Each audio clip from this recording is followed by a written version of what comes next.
স্বামী জোরপূর্বকভাবে স্ত্রীর সাথে সহবাস করে তাহলে স্বামী স্ত্রীর উভয়েরই রোজা ভেঙে যাবে। পরবর্তী সময়ে কাজা কাফারা আদায় করতে হবে, তবে স্ত্রীর উপরে কোনো কাফারা আদায় করতে হবে না। স্ত্রী শুধুমাত্র পরবর্তী সময় একটি রোজা কাজা আদায় করে নিলেই তার রোজার হক আদায় হয়ে যাবে।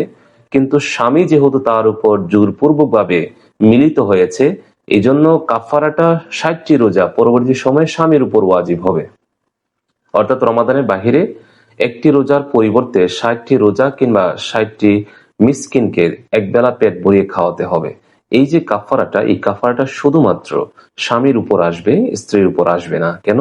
ইবনে মাজাহ শরীফের হাদিসে এসেছে, রাসূলুল্লাহ সাল্লাল্লাহু আলাইহি ওয়াসাল্লাম বলেছেন, আমার উম্মতের ওই সমস্ত অপরাধ ধরা হবে না যে সমস্ত অপরাধ বা ভুল সে অনিচ্ছাকৃতভাবে করেছে কিংবা তাকে জোর করে করানো হয়েছে।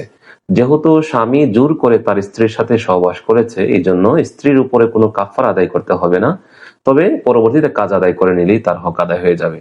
আর যেহেতু সে ইচ্ছাকৃতভাবে জোরপূর্বকভাবে স্বামী সহবাস করেছে, এই জন্য স্বামীর উপর কাজা এবং কাফারা উভয়টি ওয়াজিব হবে।